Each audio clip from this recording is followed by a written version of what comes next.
I don't see a red light. Oh, is there actually? Yeah. Oh, it's Cool. blocked by the thing covering the front plate. We are recording now, though. I can see the big smile. There's no way this isn't on a blooper reel.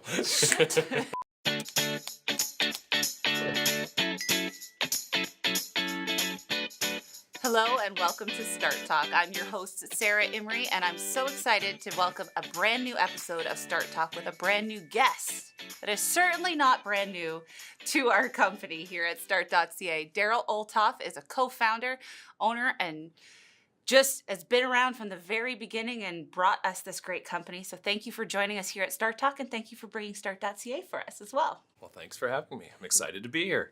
Excellent. It's about time we have you in this chair, as we've had 13, 14 or so episodes with Pete already. So the audience is very well accustomed to what kind of elements he brings to the company, his internet expertise, but you're definitely someone who the audience should get to know. This is your very first episode. Hopefully not your last if I don't, if I do my job right. So out of the gate, what would you want the audience to know about you in the same way that they know about Pete? Well, there's absolutely a reason why I'm not here till episode 15. I'm the snuffleupagus of Start. What do people need to know about me? I like to vacation, and I like animals. Those are the things that really mean a lot to me. I like visiting different places and experiencing different cultures. I guess I'm a kind of a thinker, so I like the challenge of fixing problems. They don't have to be like bad things, it's just business things. I really hated that answer. Are there any major problems that you've overcome that have been really, you were able to pat yourself on the back and go, I did that?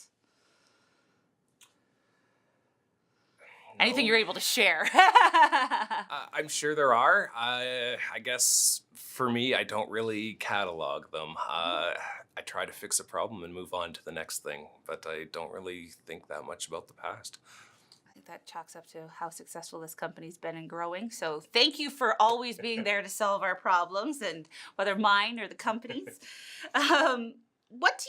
With that in mind, how do you feel when you see Start.ca now being recognized as the favorite internet service provider here in London? You've been here from the beginning. Now it's grown to this, with all the problems along the way, it's grown to this great, well-respected organization in the city. Well, I think it's difficult not to be proud. You have people telling you that they're your favorite ISP. I mean, that is something that's amazing. To really be able to connect with the community. It's something we've tried to do as an organization, is be very community involved and to help in all kinds of areas. I'm sure you've seen our name out there on various sponsorships, but that's something I really want to move forward. I think we can have yet a bigger impact in the community. So that's kind of what I'd like to do. Keep great customer service and do what we can to help the City of London. What do you think a new employee joining the company would be most surprised at, whether in their first few days or first few months? I would think the new employee would be surprised at our onboarding process. Depending on your role, it's typically at least a week long where you really get oriented with what the organization's about, how we do business, what the expectations are from you from both a kind of a personal and a work level. As an organization, we want to be community involved, and that tends to mean that the people that work here tend to be community involved as well. So I think that's probably one of the biggest things people would be surprised at the beginning. The next, I think, is probably just the overall culture. We have a lot of very smart people here that are driven. We like to, I guess I would say we're busy. We have very ambitious goals, but at the same time, we like to have fun while we're doing it. And so to me, I would hope that people really understand that's what we're aiming for. That's wonderful. I think it's certainly reflected in what we try to share with our social community and our community here in London as well all the time. So thank you for that. Now, your role, I mentioned you've been very involved in the Start culture and building it. It's always been changing, but it's changing as we speak. You're now the Chief Data Officer. Some people may not be familiar with this, including me. So what kind of work that entails. Can you tell us a bit more why you've moved to this role and what you're planning to bring to the company with it?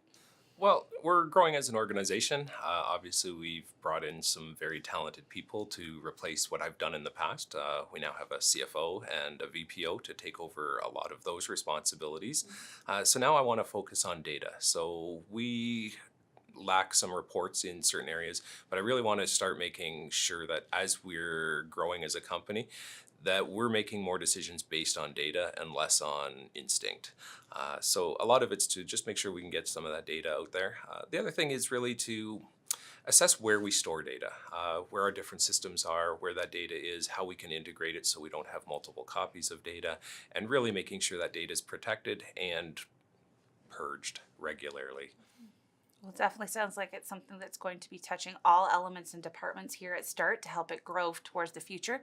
But most importantly, it's going to influence the changes that we can implement for our final product, which is most important to those who are watching right now. So we look forward to the changes, good changes and exciting future of Start.ca. Thanks to Darryl for joining us today and giving us a little enlightenment in the other side of our business. I hope I didn't scare you away too much, and we'll have you again here for our audience to get to know a bit more. Well, thanks for having me. I'll be excited to be back.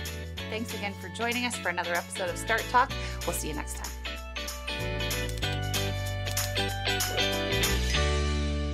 Pete's not as playful, is he? He's playful. He is playful. Just not. I feel like Daryl's a little bit more playful. It's true. Pete's so serious. Yeah. Not, means I have to know what I'm just talking to about. Think about these things. This was What supposed problems to be have you simple. solved? Thank God for editing.